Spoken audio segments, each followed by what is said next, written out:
அன்பர்களே, நண்பர்களே, உங்கள் பாலுவின் இனிய காலை வணக்கம். இன்று 6/4/2024, அதாவது பங்குனி மாதம் 24ஆம் தேதி சனிக்கிழமை. துவாதசி திதி 10-19 வரை காலை. அதற்கு மேல் திரையோதசி திதி. சதய நட்சத்திரம் 3:39 வரை. அதற்கு மேல் பூரட்டாதி நட்சத்திரம். இன்று ராகு காலம் காலையில் 9லேருந்து 10 வரை. யமகண்டம் மத்தியானம் 1:00லேருந்து 3 வரை. நல்ல நேரம் காலையில் 7:30 to 8:30, சாயங்காலம் 4:30 to 5:30. சந்திராஷ்டிரமம் இன்றைக்கி கூட கடகராசி தான். அதே மாதிரி போட வேண்டிய colour blue, black, purple colour. போடக்கூடாதது கலர் வெள்ளை. சாப்பிட்றது எப்படின்னு கேட்டிங்கன்னா உளுந்து, அதாவது வடை சாப்பிட்லாம். இப்பொழுது இந்த ஜோதிட குறிப்புகளில் துலா லக்னத்தில் பிறந்தவங்களை பற்றி சில குறிப்புகளை பார்க்கலாம். இந்த துலா லக்னத்தில் பிறந்தவங்க நல்லா அழகாக பேசுகிற ஒரு மென்டாலிட்டி உடையவங்க. அதே மாதிரி மற்றவங்களுக்கு உதவும் மனப்பான்மை, அது பாராட்டப்பட வேண்டிய விஷயம். மற்றவர்களுக்கு உதவும் மனப்பான்மை உடையவங்க. இவங்க அரசியலில் ஈடுபட்டால் இவங்களுக்கு அதனால் மூலம் நன்மையே கிடைக்கும். எப்போது ட்ரெஸ்ஸிங் சென்ஸும் நல்லாயிருக்கும், ஒழுங்காக நீட்டாக ட்ரெஸ் பண்ணுவாங்க. ஆமாம், நகை, பெர்ஃப்யூம் இதிலெல்லாம் ரொம்ப ஒரு பிரியம் இவங்களுக்கு. அதே மாதிரி இசை, ஓவியம், ஃபோட்டோகிராஃபி, நடிப்பு, நடனம், கார்டனிங், இந்த பூவேலைப்பாடு, இந்த மாதிரிப்பட்ட டெக்கரேஷன் பண்ணுறது, இந்த மாதிரிப்பட்ட கலை உணர்ச்சி, கலைநயம் மிக்க தொழில்களில் மிகப்பெரிய இன்ட்ரெஸ்ட் இவருக்கு. ஆமாம். அதே மாதிரி தியாக மனப்பான்மை. மற்றவர்களுக்காக ஒரு கஷ்டம்னு சொன்னால் அவங்களுக்கு கூட மாடாக ஹெல்ப் பண்ணக்கூடிய நேச்சர்லேயே இருக்குது அவங்களுக்கு. அதே மாதிரி நல்ல படைப்பாற்றல், க்ரியேட்டிவிட்டி நல்லா இருந்துக்கிட்டு இருக்குது. ரொம்ப திறமையான ஆள். பேக்ரவுண்டு சப்போர்ட் இல்லைன்னா கூட நல்லா சைன் ஆயிடுவார். அதே மாதிரி எப்படின்னா எதையும் சீக்கிரம் கற்றுக்கூடிய ஞானம் இருந்துக்கிட்டு இருக்குது. அதிகமான புத்தி கூர்மை, ரொம்ப ஷார்ப். அதே மாதிரி இந்த பாராட்டப்படக்கூடிய நல்ல குணங்கள் நிறைய இருந்துக்கிட்டு இருக்குது. நல்ல ஆலோசனைகள் கூட மற்றவங்களுக்கு கொடுக்குறார். ஆமாம். அதே சமயத்தில் ஒன்று சொல்லணும், அதாவது காந்தி பிறந்ததும் துலா லக்னம் தான், ஹிட்லர் பிறந்ததும் துலா லக்னம் தான். ரொம்ப சாஃப்டாக இருப்பாங்க. கோபம் வந்தால் ரொம்ப கண்ட்ரோல் இல்லாமல் போயிடுது. அதாவது பொதுவாக இவங்க என்ன பண்ணுவாங்கன்னா பிரார்த்தனை, தியானம், தொழுகை, பக்தி, இந்த மாதிரிப்பட்டதில் ரொம்ப இன்ட்ரெஸ்ட் இருந்துக்கிட்டு இருப்பாப்புல. அப்புறம் சில சமயங்களில் அதாவது ஞானி, ஆசிரியர், குரு, அந்த ஃபாதர், அந்த மத போதகர்கள்னு சொல்கிறாங்க இல்லையா, இந்த மாதிரிப்பட்ட இதில் நடக்கிறதுக்கு, இந்த மாறுறதுக்கு வாய்ப்புகள் நிறைய இருந்துக்கிட்டு இருக்குது. அதே மாதிரி ஆர்கியூமெண்ட்டு, அடுத்தால இந்த பட்டிமன்றம், இதிலெல்லாம் பார்ட்டிசிபேட் பண்ணி நல்ல ஆர்கியூமெண்ட் பண்ணக்கூடிய ஒரு டேலண்ட் உள்ளவர் தான். ஆமாம். இவருக்கு எப்படின்னா மன்னிக்கும் குணம் உண்டு. யார் தப்பு பண்ணால் கூட அதை மன்னிச்சிடுவார். அது ஒரு நல்ல குணம்.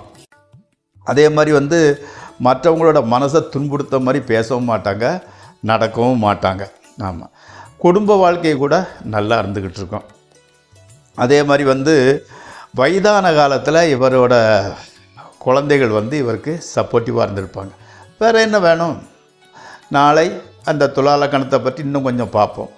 இப்பொழுது 12 ராசி பலன்களை நோக்கி செல்வோம்.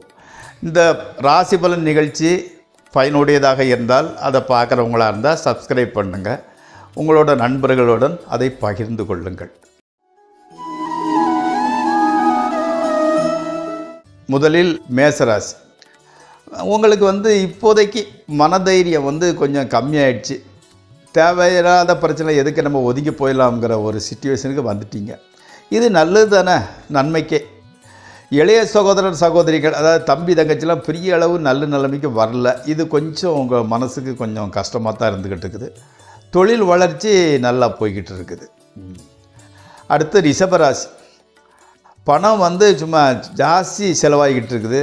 பேச்சில் கொஞ்சம் தடுமாற்றமாக இருக்குது. ஃப்ளூயண்டாக பேச முடியறதில்லை.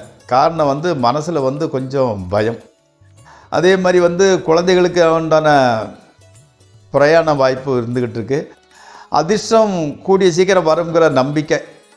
ஆமாம். அதே சமயத்தில் நீங்கள் எல்லாராலையும் மதிக்கப்படுகிறீங்க. உங்கள்கிட்ட காசு இருக்குதோ இல்லையோ, ரெஸ்பெக்ட் உங்களுக்கு நல்லா இருந்துக்கிட்டு இருக்குது.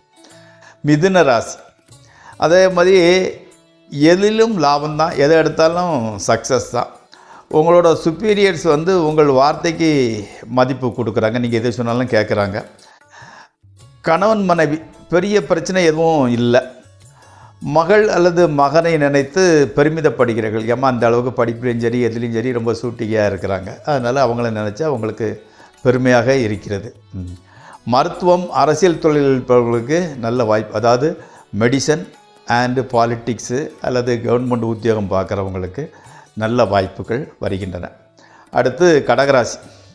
இன்றைக்கி வந்து சந்திராஷ்டிரமம், புதிய தொழில், பெரிய ஆட்களை சந்திப்பது, முக்கியமான அக்ரிமெண்ட்டில் கையெழுத்து போடுறது, இதெல்லாம் வந்து கொஞ்சம் தவிர்த்துருங்க. இன்னொரு நாளைக்கு அதை போஸ்ட்போன் பண்ணிக்கோங்க.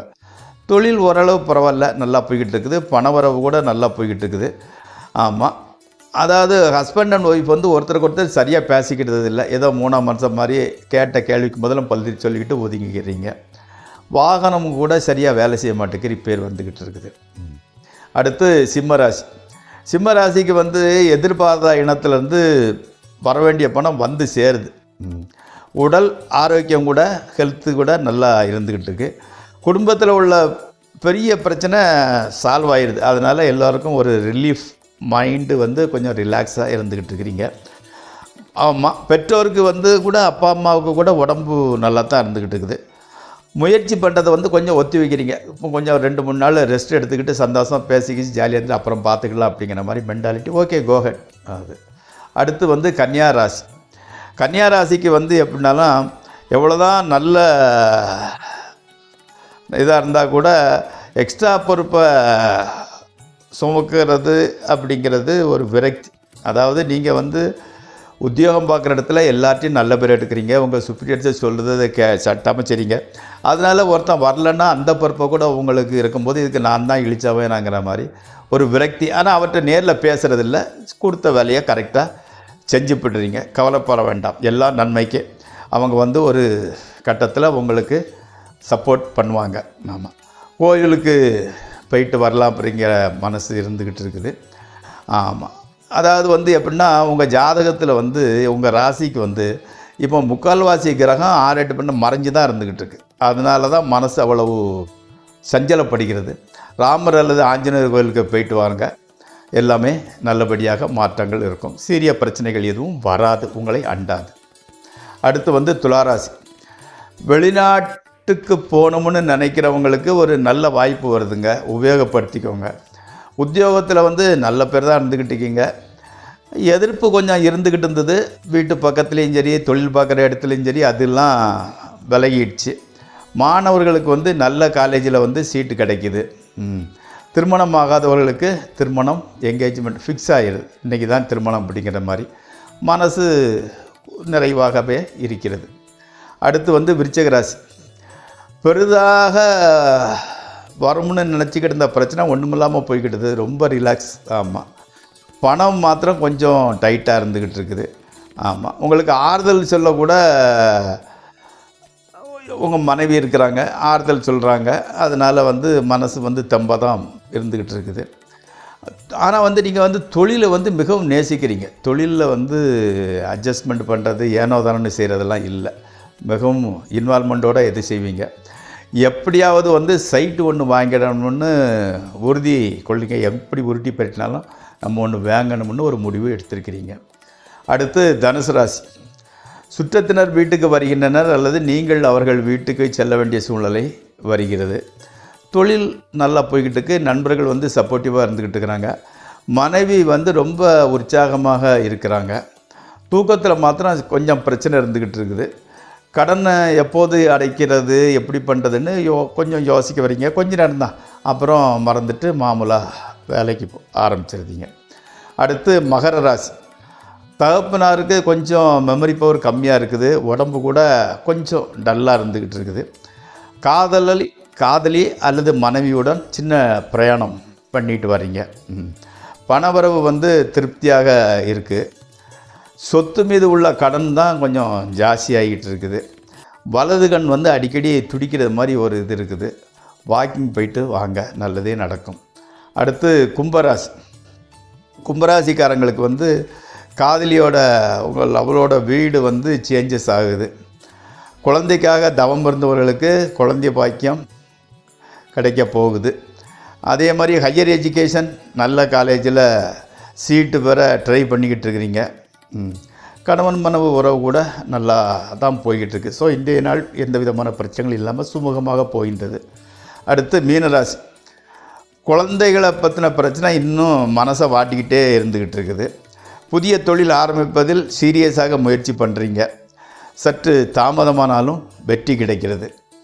அதே மாதிரி இம்போர்ட் எக்ஸ்போர்ட் பிஸ்னஸ் செய்கிறவங்க, அதே மாதிரி வெளிநாட்டு பிரயாணம், வெளிநாட்டில் வந்து வேலை, அதாவது வெளிநாட்டு தொடர்பு வந்து உங்களுக்கு வந்து ஜாஸ்தியாக ஆகுது. வெளிநாட்டு தொடர்புகள் நல்ல பலனையும் கொடுக்கிறது. 7.5 சனி நடந்தால் கூட வாழ்க்கையில் ஒரு திருப்பு முனையான காலகட்டம்.